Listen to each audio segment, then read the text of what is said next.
Se reanuda la narración con Anita. Resulta muy poco airoso para una heroína marearse. En los libros, cuando más cabecea el barco y más se balancea, más le gusta a la protagonista. Cuando todos los demás están indispuestos, ella pasea sola por cubierta, desafiando a los elementos y gozando de la tormenta. Lamento tener que confesar que, al primer cabeceo del Kilmorden, palidecí y me apresuré a retirarme. Me salió al encuentro una camarera muy comprensiva. Me ofreció pan tostado y gaseosa de jengibre. Permanecí en mi camarote 3 días, gimiendo. Olvidé por completo mi empresa. Había perdido todo interés en hallar la clave de aquel misterio. Era una Anita completamente distinta a aquella que regresara tan llena de júbilo a Kensington después de visitar las oficinas de la compañía naviera. Sonrío ahora al recordar mi brusca entrada en la sala. La señora Fleming estaba sola allí. Volvió la cabeza al entrar yo. ¿Eres tú, Anita, querida? Quiero discutir una cosa contigo. ¿Qué? Pregunté, frenando mi impaciencia. La señora Emery me abandona. La señora Emery era la señorita de compañía.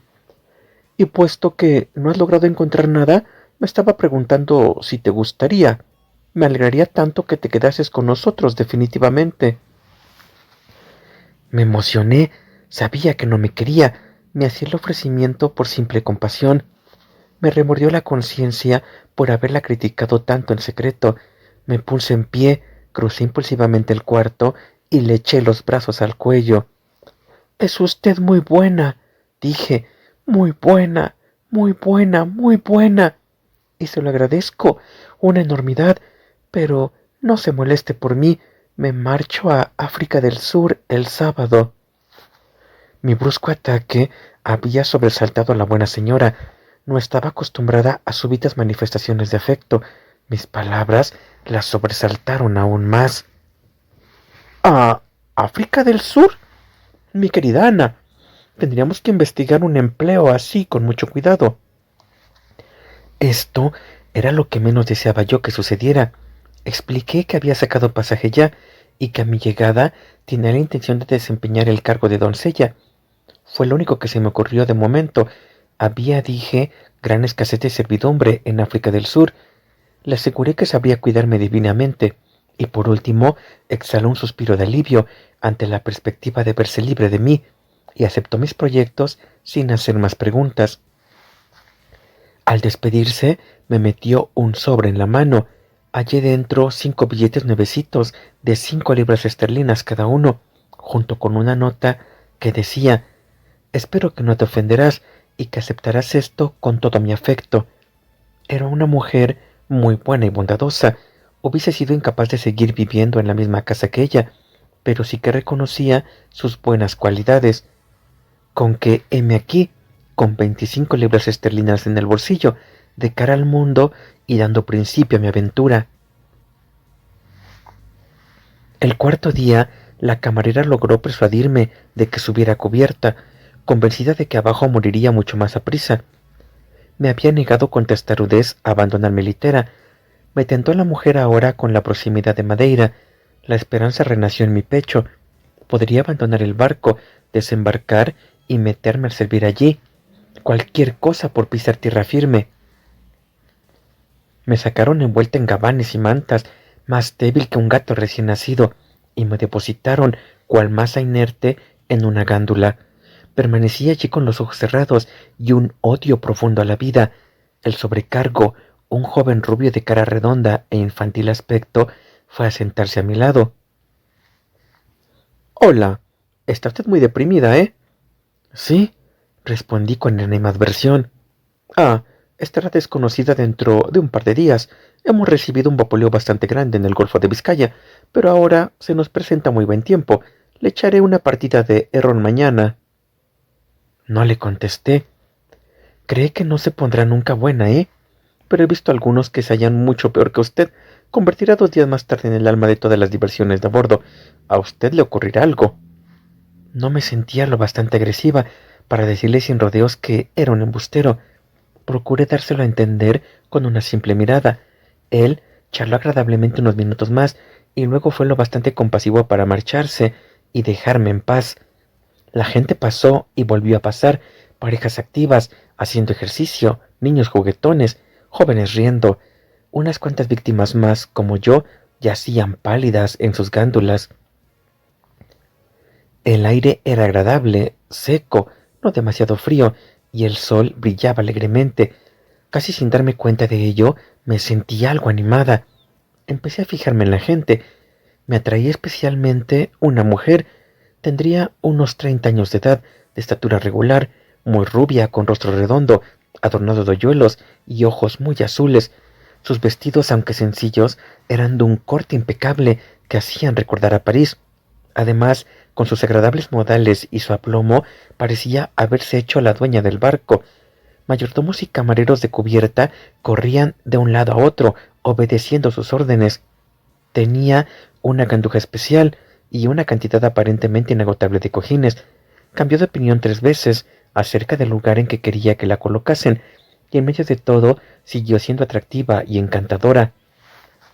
Parecía ser una de esas personas de las que tan pocas hay en el mundo, que saben lo que quieren, se encargan de obtenerlo y lo consiguen sin ser ofensivas.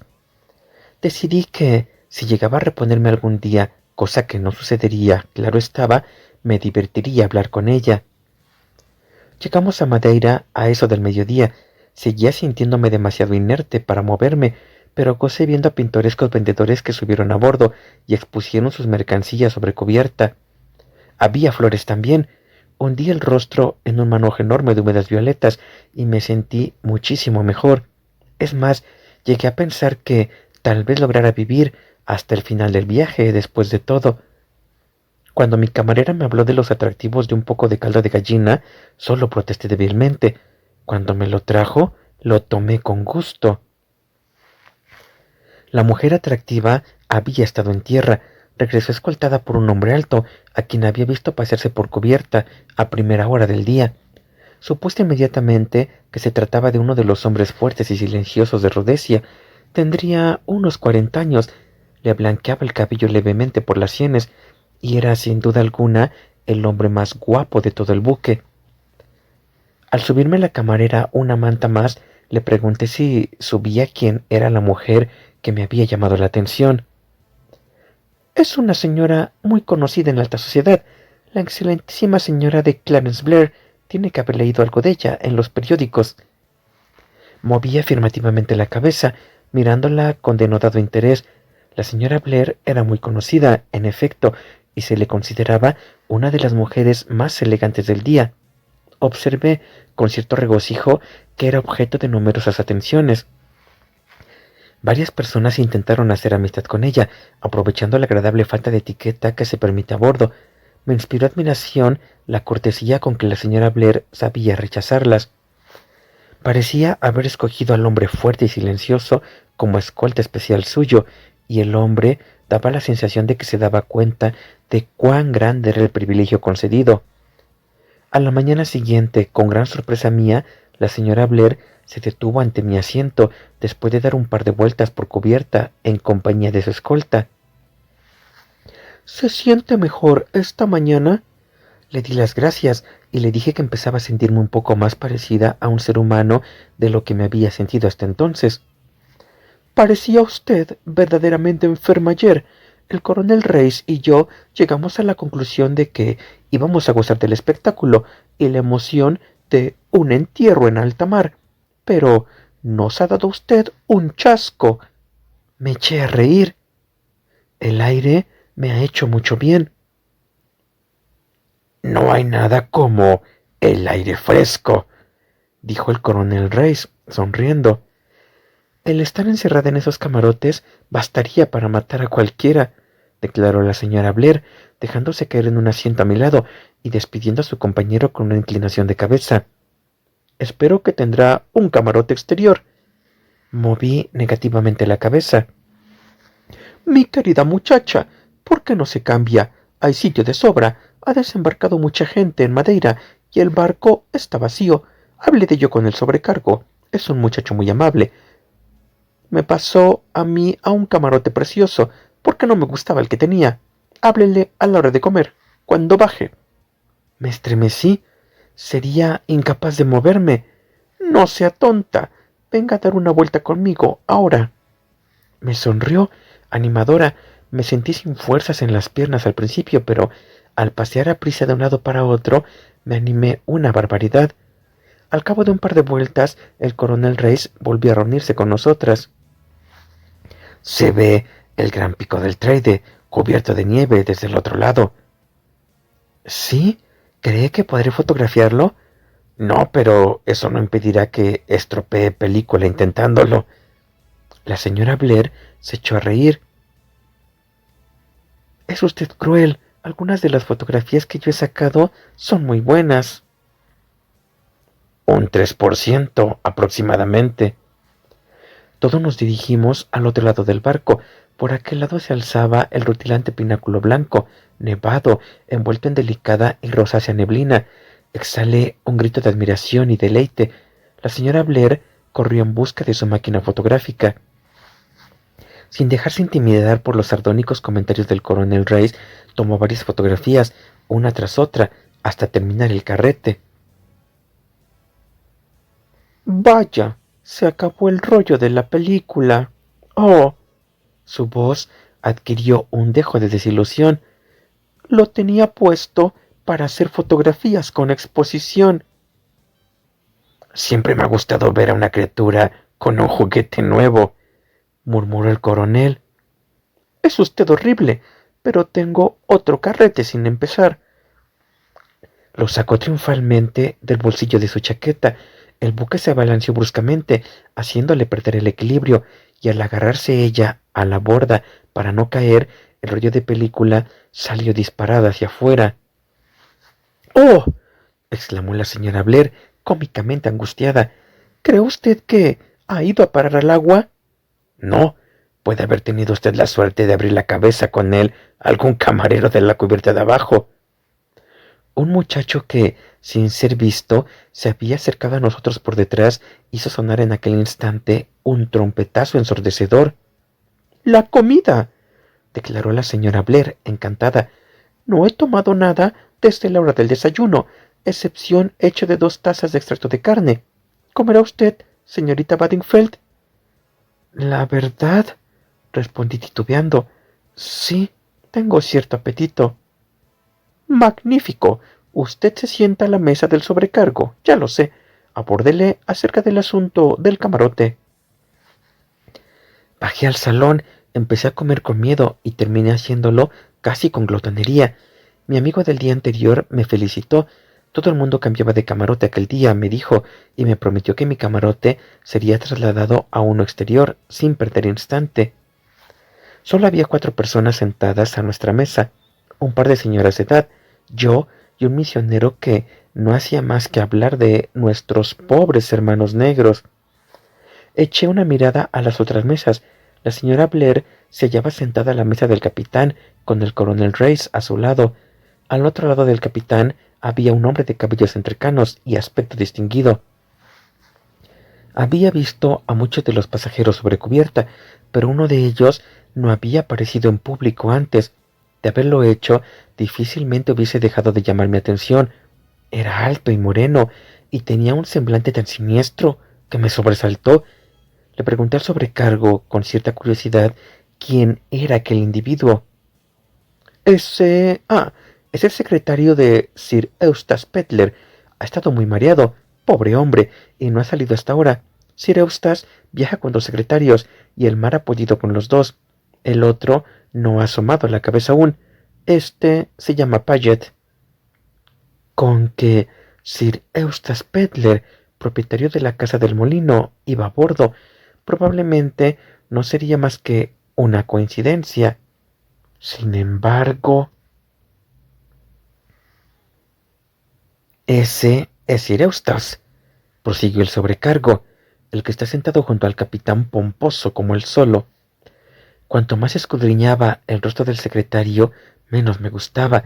Su palidez uniforme, los ojos de pesados párpados y mirada reservada, la singular cabeza aplastada, todo ello me producía una sensación de asco, de aprensión, de malestar. Salí del salón al mismo tiempo que él y le pisaba los talones cuando subió a cubierta. Estaba hablando con Sir Eustace y sorprendí parte de la conversación. Atenderé a lo del camarote inmediatamente, ¿no? Es imposible trabajar en el suyo con todos los baúles que lleva. Amigo mío, respondió Sir Eustace, mi camarote tiene una misión doble: servir de sitio en que dormir, proporcionarme espacio en el que intentar vestirme. Jamás tuve la intención de pedirle que se acomodara en él y se pusiera a teclear con esa maldita máquina de escribir suya. Eso es lo que yo digo, Sir Eustace. Necesitamos un sitio en que trabajar. Para nuestros quehaceres se precisa repararlo. Al llegar a este punto, me separé de ellos y bajé a ver si estaba llevando a cabo mi traslado. Encontré a mi camarero muy ocupado y haciéndolo. Un camarote muy hermoso, señorita, en la cubierta D, el número 13. ¡Oh, no! Exclamé. ¡El 13 no! Tal vez no tenga más superstición que esa, la del 13, y era un camarote muy hermoso, por cierto. Lo inspeccioné, vacilé y acabé venciendo mi estúpida superstición.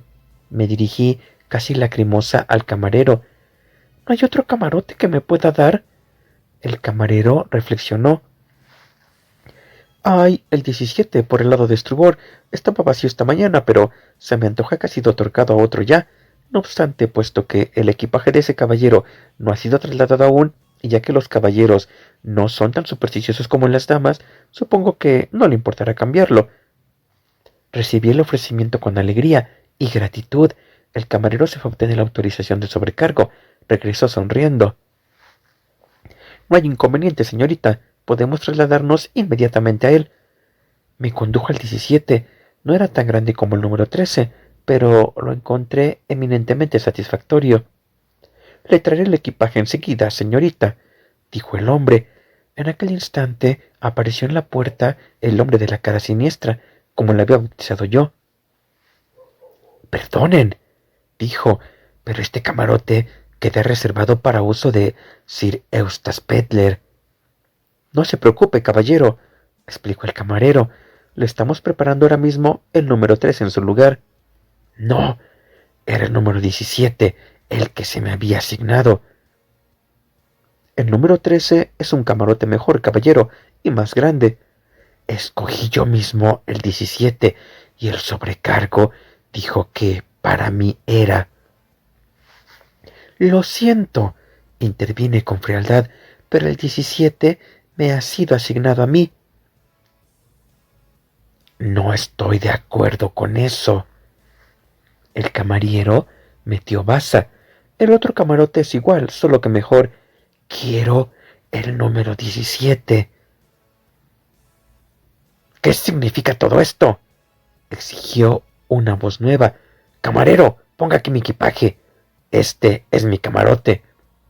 Era mi compañero de mesa, el reverendo Edward Chichester. Usted perdone, le dije, este camarote es mío. Le ha sido asignado a Sir Eustace Pedler, dijo el señor Paget. Todos nos estábamos acalorando. Lamento tener que discutir este asunto, anunció Chichester con sonrisa de humildad que no logró disimular su intención de salirse con la suya. He observado que los hombres que parecen sumisos y humildes son siempre muy testarudos. Se metió de lado por la puerta. Usted ha de ocupar el número 28, por el lado de babor, dijo el camarero. Es un camarote muy bueno. Me temo que he de insistir. El camarote que se me prometió fue el 17. Habíamos llegado a un punto muerto. Cada uno de nosotros estaba decidido a no ceder. En rigor, yo hubiera podido retirarme de la lucha y aliviar la tensión ofreciendo ocupar el número 28, mientras no se me diera el 13. Lo mismo me daba que camarote me tocase. Pero me había picado. No tenía la menor intención de ser la primera en ceder, y Chichester me era antipático. Usaba dentadura postiza, y ésta emitía una serie de chasquidos cuando comía con ella. Más de un hombre se ha hecho odioso por menos motivo. Todos dijimos las mismas cosas otra vez. El camarero nos aseguró con más énfasis aún que los otros dos camarotes eran mejores. Ninguno de nosotros le hizo, sin embargo, el menor caso. Paget empezó a enfadarse. Chichester conservó la calma. Yo hice lo propio mediante un esfuerzo, pero seguíamos todos sin querer ceder el paso en nuestro derecho. Un guiño del camarero y una palabra en voz baja bastaron para indicarme lo que debía hacer. Me retiré sin llamar la atención. Tuve la suerte de tropezar con el sobrecargo casi inmediatamente. Por favor, dije, ¿verdad que dijo que el camarote número 17 era para mí? Los otros no quieren ceder. El señor Chichester y el señor Paget sí que me dejará a mí ocuparlo, ¿verdad? Siempre digo que no hay como un marino cuando se trata de ser galante. El sobrecargo confirmó mi opinión. Se presentó en escena, informó a los otros dos que el número 17 era el mío y les dijo que podían ocupar el 13 y el 28 respectivamente, o quedarse en el que ya ocupaban, como quisieran. Permití que mis ojos le dijeran cuán heroico le consideraba y me instalé en mi nuevo domicilio. El encuentro me había hecho mucho bien. El mar estaba como una balsa. El tiempo se hacía más caluroso a medida que transcurrían las horas. El mareo había pasado a la historia. Subí a cubierta y me enseñaron a jugar al herrón. Me inscribí para tomar parte en varios deportes. Se sirvió el té sobre cubierta y comí con apetito.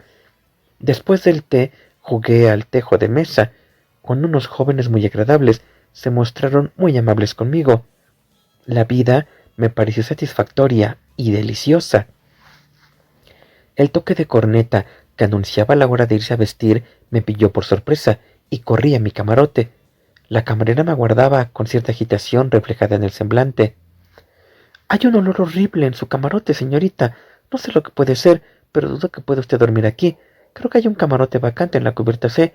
Podría trasladarse a él, a pasar esta noche por lo menos. El olor era, en efecto, bastante malo, nauseabundo. Le dije a la camarera que reflexionaría acerca de la conveniencia de mudarme de camarote mientras me vestía. Me hice el tocado apresuradamente, olfateando con disgusto entre tanto. ¿Qué era aquel olor? ¿Una rata muerta? No, algo peor que eso, y completamente distinto. Sin embargo, no me era desconocido. Era algo que había olido antes. Algo... Ah, ya lo sabía. Azafétida. Había trabajado en el dispensario de un hospital algún tiempo durante la guerra y conocía varias drogas nauseabundas. Azafétida, eso era. Pero ¿cómo? Me senté en el sofá, dándome cuenta de pronto de lo que aquello significaba. Alguien había puesto un poco de azafétida en mi camarote. ¿Por qué? ¿Para conseguir que la abandonara? ¿Por qué tenía tanto interés en echarme? Pensé en la escena de aquella tarde, viéndola ahora desde un punto de vista distinto. ¿Qué tenía el camarote 17 para que tantas personas tuvieran interés en ocuparlo? Los otros dos camarotes eran mejor que aquel. ¿Por qué habían insistido los dos hombres en que querían el 17? 17. ¿Cómo persistía el número? El 17 era el día en que había salido de Southampton. Era un 17. Me interrumpí con una exclamación de sorpresa. Abrí rápidamente mi maleta y saqué el precioso papel de entre las medias en que la había escondido. 17, 1, 22. Yo lo había tomado como una fecha, la fecha de partida del castillo de Kilmorden. Y si me hubiese equivocado, ahora que lo pensaba, creería necesario quien apuntara una fecha, anotar el año además del mes. Y si el 17 significaba camarote 17 y el 1, la hora, la 1 en punto. En tal caso, el 22 debía de ser la fecha. Consulté mi calendario de bolsillo. El día siguiente sería 22.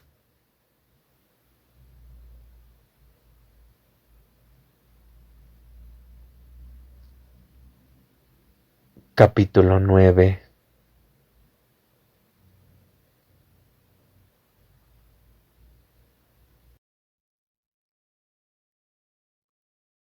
Unos 20 años antes de la época a que se refiere el presente relato, Arnold Beroldi, natural de Lyon, llegó a París acompañado de su bonita esposa.